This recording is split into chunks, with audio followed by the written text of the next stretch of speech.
सोमाय च रुद्राय च नमस्ताम्राय च अरुणाय च नमः शृङ्गाय च पशुपतये च नमः उग्राय च भीमाय च नमो अग्रे वधाय च दूरे वधाय च नमो हन्त्रे च हनीयसे च नमो वृक्षेभ्यो हरिकेशेभ्यो नमस्ताराय नमः नमः शम्भवे च मयो भवे च नमः शङ्कराय च मयस्कराय च नमः शिवाय च शिवतराय च नमस्तीर्थ्याय च कूल्याय च नमः पार्याय च भार्याय च नमः प्रतरणाय चोत्तरणाय च नमः आतार्याय च लाद्याय च नमः षष्ट्याय च भेन्याय च नमः सिगत्याय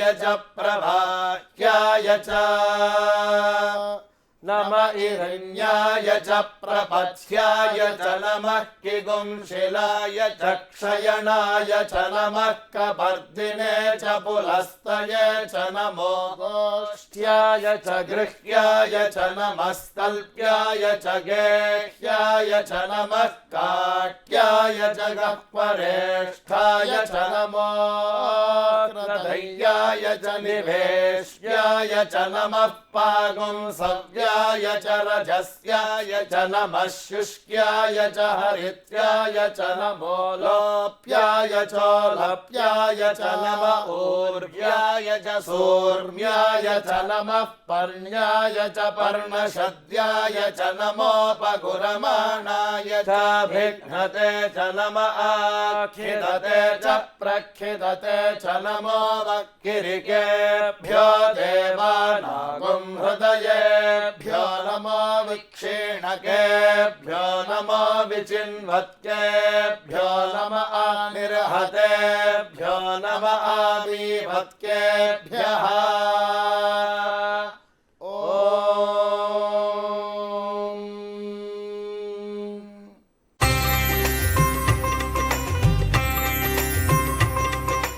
క్రోధినామ సంవత్సరం దక్షిణాయనం శరదృతువు ఆశ్వయుజ మాసం అక్టోబర్ 5వ తేదీ శనివారం తిథి శుక్లపక్ష తదియ పూర్తిగా నక్షత్రం స్వాతి రాత్రి 9:32 వరకు వర్జ్యం రాత్రి 3:45 నుండి తెల్లవారుజాము 5:31 వరకు దుర్ముహూర్తం ఉదయం 6:09 నుండి 6:56 వరకు శుభ సమయం ఉదయం 11:40 నుండి మధ్యాహ్నం 1:27 వరకు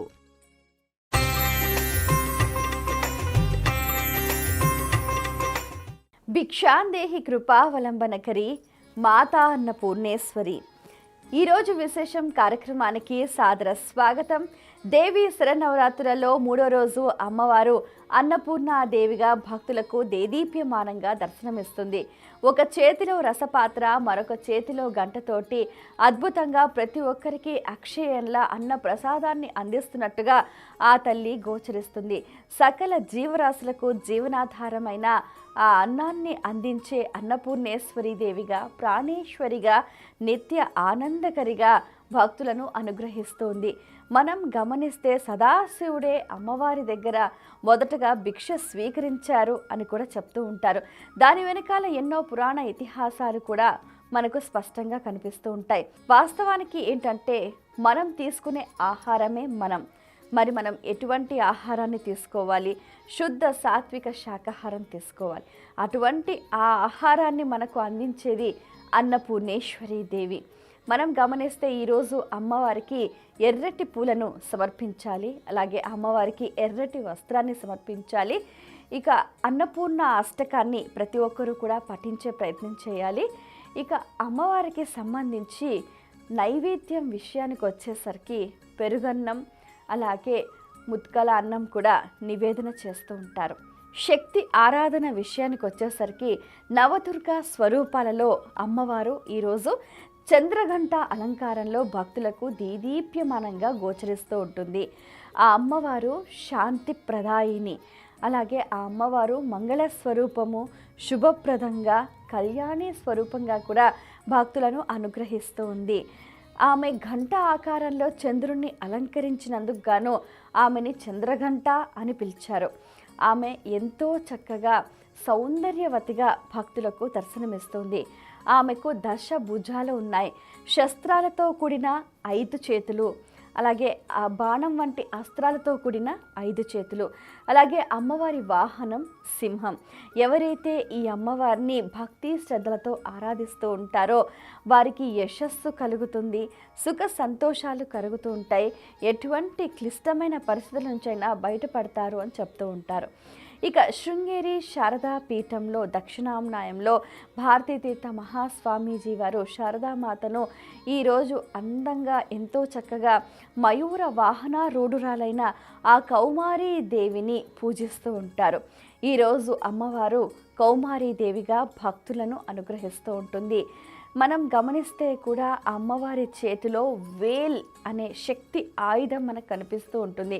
అంటే మనకు దేవతా గణాలకు అధిదేవత అయిన సేనా నాయకుడైన కుమారస్వామి అవతారం. అలాగే భక్తుల అందరి తరఫున కూడా ఆ అమ్మవారు ఈరోజు ఒక శక్తి ఆయుధాన్ని ధరించి నేనున్నాను అంటూ అభయాన్ని అందిస్తూ భక్తులను కటాక్షిస్తూ ఉంది. ఇక మనం గమనిస్తే కూడా బతుకమ్మ సంబరాల్లో భాగంగా ఈరోజు నానబియ్యం బతుకమ్మ అని ఆరాధిస్తూ ఉంటారు.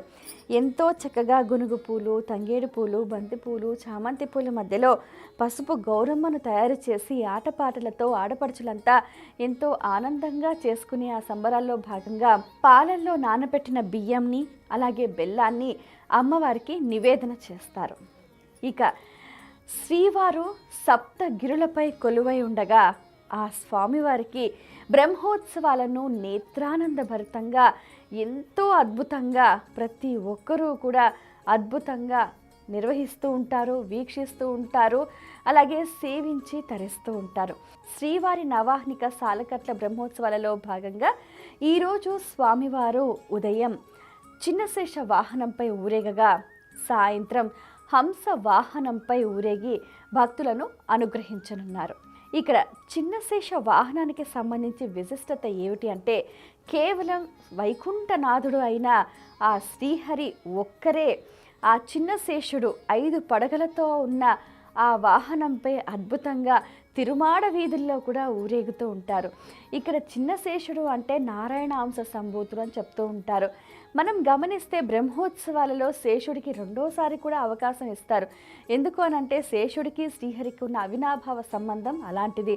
ఎందుకంటే శేషుడు స్వామివారికి తల్పమయ్యాడు, శయనమయ్యాడు, ఆభరణమయ్యాడు, గొడుగు అయ్యాడు. ఇలా గమనిస్తూ ఉంటే మన శరీరంలో కూడా కుండలిని శక్తిని జాగృతం చేసేది కూడా శేషుడే. అలాగే ఈ 5 పడగలతో ఉన్న శేషుడికి సంబంధించి విశేషం ఏంటంటే ఆయనే వాసుకి అంటే సర్ప జాతికి కూడా నాయకులు అని మనం గమనించాలన్నమాట. ఈ విధంగా మనలో ఉన్న నాయకత్వ లక్షణాలను పెంపొందిస్తూ మనలో ఉన్న శక్తిని జాగృతం చేసే విధంగా స్వామివారు అందరినీ అనుగ్రహిస్తూ ఉంటారు. హంస వాహనారూఢుడై స్వామివారు మలయప్ప స్వామిగా, చదువుల తల్లిగా, జ్ఞాన ప్రదాయినిగా భక్తులను అనుగ్రహిస్తూ ఉంటారు. హంస వాహనారూఢుడై ఆ స్వామివారు ఎంతో చక్కగా భక్తులను కటాక్షిస్తూ ఉంటారు. మనకేంటంటే విచక్షణ జ్ఞానం అనేది ప్రతి ఒక్కరికి అవసరం. అంటే ఏంటి, మంచి చెడ్డ, శుభము లాభము, ఇలా ఎన్నో విషయాలకు సంబంధించి ఒక జ్ఞాన విచక్షణ అనేది అవసరం. అటువంటి అద్భుతమైన జ్ఞానాన్ని ప్రసాదించే స్వామివారుగా ఆ తిరుమాడ వీధుల్లో కూడా ఊరేగుతూ దర్శనమిస్తూ ఉంటారు. హంస వాహనంపై స్వామివారిని దర్శిస్తే అఖండమైన జ్ఞాన ప్రాప్తి లభిస్తుంది అన్నది ప్రతీతి.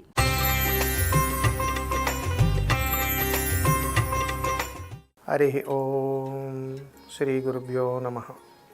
జన్మనిచ్చిన తల్లిదండ్రులకు శిరస పాదాభివందనాలు. దశమహావిద్యల్లో 3వ అమ్మవారైనటువంటి షోడశీమాత. ఈ షోడశీమాత అమ్మవారి పేరు వినగానే మనకు గుర్తొచ్చేటువంటి అమ్మవారి పేరు త్రిపుర సుందరి అమ్మవారు. త్రిపుర సుందరి అమ్మవారు లేత పసుపు వర్ణంలో మనకు దర్శనమిస్తూ అమ్మవారు దేదీప్యమానంగా వెలుగొందుతూ కోటి సూర్యకాంతుల వలె అమ్మవారు ఎంతో అద్భుతంగా మనకు దర్శనమిస్తుంటారు. మీకు చెబుతూనే ఉన్నాను, దశమహావిద్యల్లో మొట్టమొదటైనటువంటి కాళీ స్వరూపంలో మనలో ఉన్నటువంటి అజ్ఞానాన్ని పాలద్రోలడం కోసం అమ్మవారు కృష్ణవర్ణంలో దర్శనమిచ్చారు. ఆ తరువాత అమ్మవారు ఉగ్ర రూపంలో దర్శనమిచ్చారు, అంటే ఉగ్రతారాగా దర్శనమిచ్చారు, ఇచ్చి అఖండ జ్ఞానాన్ని ఇచ్చారు. ఆ తర్వాత త్రిపుర సుందరిగా దేదీప్యమానంగా సౌమ్య రూపంలో మనకు దర్శనమిస్తూ ఉంటారు ఇక్కడ అమ్మవారు. అంటే నాయనా, నువ్వు సాధన ప్రారంభం చేశావు, దశ మహావిద్యల్లోనికి అవలంబించడం కోసం గురువు చేయి పట్టుకుని ఉన్నావు, కాబట్టి నువ్వు నామస్మరణ చేస్తున్నావు, నీవు ఉపాసన కూడా ప్రారంభం చేసి ఉన్నావు, కాబట్టి కాళీ అనుగ్రహాన్ని పొందేవు, కాబట్టి ఉగ్రతార అనుగ్రహం కూడా నీకు వచ్చింది. ఈ రెండు వచ్చాయి కాబట్టి మూడో అవతారమైనటువంటి త్రిపుర సుందరి అనుగ్రహాన్ని కూడా నువ్వు పొందాలి. కాబట్టి కోటి సూర్యుల కాంతి వలె నువ్వు కూడా ప్రకాశవంతమైనటువంటి సాధకుడుగా వెలుగొందాలని చెప్పి అమ్మవారి యొక్క అనుగ్రహాన్ని మనకి ఇవ్వడం కోసం అమ్మవారు త్రిపుర సుందరిగా మనకు దర్శనమిస్తారు. ఇక్కడ తల్లి చెబుతున్నటువంటి విషయం ఏమిటనంటే, నాయనా, త్రిపుర సుందరీదేవి అనేటువంటి నన్ను నువ్వు ఆరాధన చేస్తున్నావు కాబట్టి నీవు చేసినటువంటి సాధనకు మెచ్చి నేను నీకు అష్టైశ్వర్యాలను, భోగభాగ్యాలను, శాంతిని, ప్రశాంతతను, చక్కటి కుటుంబాన్ని అన్నిటినీ కూడా నీకు నేను వరంగా ఇస్తాను అని చెబుతుంది. అయితే అమ్మ యొక్క సాధన చేసేటప్పుడు ఇక్కడ కావలసిందల్లా ఏమిటనంటే ప్రశాంతత కావాలి.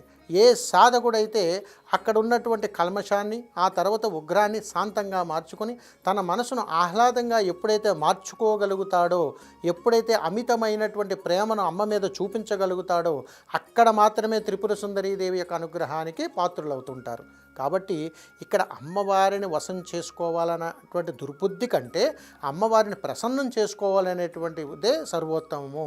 అందుకని దశమహావిద్యల్లో ఎప్పుడు కూడా ఉగ్రతార అయిపోయింది, త్రిపుర సుందరికి చేరుకున్నాను. మూడో స్వరూపంలో శక్తి స్వరూపమైనటువంటి మూడో స్వరూపమే త్రిపుర సుందరి. కాబట్టి మన వాక్కు మనం ఏంటంటే అది జరుగుతుంది అనేటువంటి ఒక స్వార్థమైనటువంటి బుద్ధితో కానీ మనం ముందుకు పెడితే తరువాత వచ్చేటువంటి అద్భుతమైనటువంటి భువనేశ్వరీ దేవికి మనం బలికాక తప్పదు. అందుకని దశమహావిద్యల్లో ఎప్పుడూ కూడా మూడో స్వరూపమైనటువంటి త్రిపుర సుందరీ దేవిలో శాంతము, ప్రశాంతత తప్పనిసరి. అందుకని త్రిపుర సుందరి భైరవి సాధన చెయ్యాలనుకున్నటువంటి వారు ఎవరైనా కానీ, ఉపాసన తీసుకున్నటువంటి వాళ్ళు ఎవరైనా కానీ, సాధన చెయ్యాలనుకున్నటువంటి ఏ సాధకుడైనా కానీ ఎక్కువగా మౌనాన్నే ఆయుధంగా ధరించాలి. అందుకని అమ్మవారి ఇక్కడ ఎప్పుడూ కూడా చక్కటి చిరునవ్వుతో కోటి సూర్యుల కాంతి వలె లేత పసుపు వర్ణంలో దేదీప్యమానంగా వెలిగిపోతున్నటువంటి అమ్మవారు చక్కటి చిరునవ్వుతో దర్శనమిస్తారు. దానిలో ఉన్న పరమార్థాన్ని మనం గ్రహించి మాత్రమే సాధన చెయ్యండి. ఎంత తీవ్రకరమైనటువంటి సమస్య వచ్చినా, మొదట విద్యలో ఉన్నటువంటి కాళీదేవి వచ్చి నిన్ను పరీక్షించిన, ఉగ్రతారాదేవి వచ్చి నీకు అనేక రకాలైనటువంటి పరీక్షలు నీకు సృష్టించిన, ఎక్కడా కూడా చింతించకు, త్రిపుర సుందరిగా నేనున్నాను, చక్కటి చిరునవ్వుతో వాటన్నింటినీ కూడా పాలద్రోలు అని చెప్పి అమ్మ మనకు ధైర్యాన్ని ఇస్తూ, అమ్మ యొక్క ఆత్మసాక్షాత్కారాన్ని మనకి ఇస్తూ మనోధైర్యాన్ని పెంచుతూ ఉండగలిగేటువంటి శక్తి త్రిపుర సుందరీదేవి. అందుకని త్రిపుర సుందరీదేవికి అలంకార ప్రియమైనటువంటి పుష్పాలు గులాబీ రంగు పుష్పాలు. కాబట్టి అమ్మవారికి ఎప్పుడు కూడా గులాబీ వర్ణంతో కూడుకున్నటువంటి పుష్పాలను అమ్మవారికి సమర్పించి, ఏదైనా ఎక్కడైనా నీకు తెలుసున్నటువంటి సుగంధ ద్రవ్యాలతో కూడుకున్నటువంటి పుష్పాలను కూడా అమ్మవారికి కానీ సమర్పించి, ఏదైతే ఈ యొక్క అమ్మవారి ఉపాసన చేస్తున్నామో మనం ఓం హం రాం రాం కాం కహ సం సం షోడసి కురు కురు స్వాహ ఈ మంత్రాన్ని పఠించి ఈ యొక్క పుష్పాలను అమ్మవారికి నివేదనగా మరి అమ్మవారు ఎక్కడ దర్శనమిస్తారు, మనకి ఎక్కడ ఉంటారు అని అంటే, ఎక్కడైతే నీ మనసు ప్రశాంతంగా అనిపిస్తుందో, ఎవరిని చూస్తే నీకు మనసు ప్రశాంతంగా అనిపిస్తుందో అలాంటి బాలాస్వరూపమైనటువంటి వాళ్ళకి నీకు చేతనైనంత వరకు ఒక తీపి పదార్థాన్ని వారికి సమర్పించు. మనం అలవాటు చేసుకోవాలి. ఆ విధంగా మనం చేయగలిగితే ఇప్పటికీ కూడా మనం అంటాం చూడండి, దశమహావిద్యలో ఉన్న చిన్న రహస్యం మీకు తెలియజేస్తున్నాను. ఎవరి దగ్గరికైనా గురువుల దగ్గరికి వెళ్ళినప్పుడు, ఏమండి మనసంతా ఆందోళనగా ఉంది, కుటుంబంలో ఏది కలిసి రావటం లేదు, చాలా చికాకుగా ఉంటుంది, నిద్ర పట్టడం లేదు, ఏం చేసినా అదొక రకంగా ఉంటుందండి, మనసు స్థిమితం లేదని అంటే ఒక పని చేయండి నాన్న, చిన్నపిల్లలకు చాక్లెట్లు ఇవ్వండి, చిన్నపిల్లలకు బిస్కెట్లు ఇవ్వండి, పిల్లలకి ఏదైనా ఆహార పదార్థాలు ఇవ్వండి, వాళ్ళకి ఏదైనా వస్త్రాలు ఇవ్వండి అని చెబుతారు. ఎందుకనంటే కల్మషం లేనటువంటి శక్తి స్వరూపిణి షోడశి అమ్మవారు.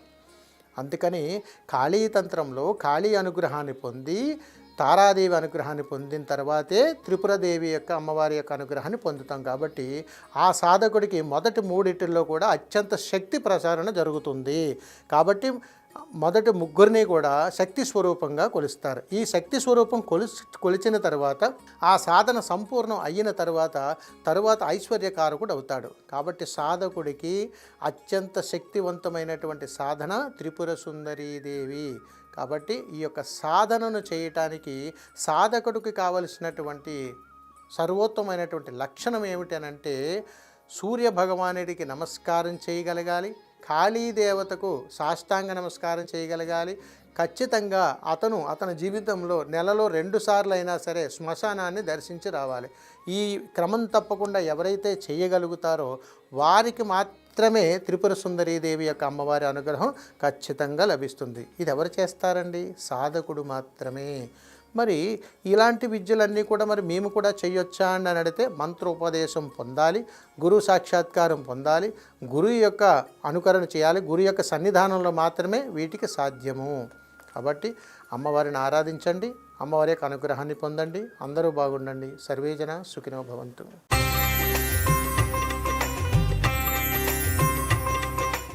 నిత్యానందకరీ వరాభయకరీ సౌందర్య రత్నాకరీ నిర్భూతాఖిల పాపనాశనకరీ ప్రత్యక్ష మాహేశ్వరీ.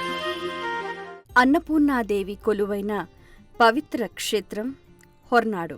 కర్ణాటకలోని చిక్మంగళూరు జిల్లాలో ఉన్న హిందూ పుణ్యక్షేత్రం ఇది. ప్రకృతి రమణీయ సౌందర్యాలు వెల్లివిరిసే పశ్చిమ కనుమలలో ఉన్న ఈ గ్రామంలో ప్రసిద్ధమైన అన్నపూర్ణాదేవి ఆలయం ఉంది. ఇక్కడ ప్రధాన దేవతా విగ్రహాన్ని ఆది శంకరాచార్యులు వారు ప్రతిష్ఠించారు. ప్రస్తుతం అన్నపూర్ణాదేవి విగ్రహాన్ని 1973లో ప్రతిష్ఠించారు. హోర్నాడు అన్నపూర్ణేశ్వరి దేవాలయం సందర్శనకు వచ్చే భక్తులకు జాతి, మత, ప్రాంత, భాషా విభేదాలేవీ లేకుండా పప్పుతో చేసిన ప్రసాదంతో పాటు ముప్పూటలా శాకాహార భోజనాన్ని అందిస్తూ ఉంటారు. అమ్మవారి మూల విరాట్టు బంగారంతో చేయబడింది. ఇక్కడ అమ్మవారిని దర్శిస్తే జీవితంలో అన్నపానాలకు లోటుండదని భక్తుల విశ్వాసం. ఒకసారి శివుడు ఒక శాపానికి గురై శాప విమోచనార్థం ఈ క్షేత్రాన్ని దర్శించి అన్నపూర్ణాదేవి యొక్క కరుణా కటాక్ష వీక్షణాల ఫలితంగా తన శాప విమోచనం పొందాడని భక్తుల విశ్వాసం. ఇక్కడకు వెళ్లేవాళ్లు ముందుగా కుక్కి సుబ్రహ్మణ్యం, ధర్మస్థల, శృంగేరి, ఉడిపి శ్రీకృష్ణ దేవాలయం, కొల్లూరు మూకాంబిక, కలసలో ఉన్న కాళేశ్వరి ఆలయాలను దర్శించుకుంటారు. చివరి యాత్రాస్థలంగా హోర్నాడు అన్నపూర్ణాదేవి ఆలయాన్ని దర్శిస్తారు. అన్నపూర్ణాదేవి సకల జీవరాశులకు ఆహారాన్ని అందించే దేవత. అన్నం పరబ్రహ్మ స్వరూపం అని అంటూ ఉంటారు. అన్నం సకల జీవనాధారం. అలాంటి అన్నాన్ని ప్రసాదించే దేవత అన్నపూర్ణాదేవి. నిత్యాన్న దానేశ్వరిగా, ప్రాణేశ్వరిగా అన్నపూర్ణాదేవి తన బిడ్డలైన సకల జీవరాశులకు ఆహారాన్ని అందించే తల్లి. లోకంలో ఆకలిని తీర్చటం కన్నా మిన్న ఏదీ లేదు. అందుకే అన్ని దానాలకెల్లా అన్నదానం గొప్పదంటారు. ఒక్కసారి నిత్యాన్న దానేశ్వరి అలంకారంలో ఉన్న ఆ తల్లిని నవరాత్రులలో తప్పకుండా ప్రతి ఒక్కరూ దర్శించి తరిస్తూ ఉంటారు. నిత్యానందకరీ వరాభయకరీ సౌందర్య రత్నాకరీ నిర్భూతాఖిల పాపనాశనకరీ ప్రత్యక్ష మాహేశ్వరీ.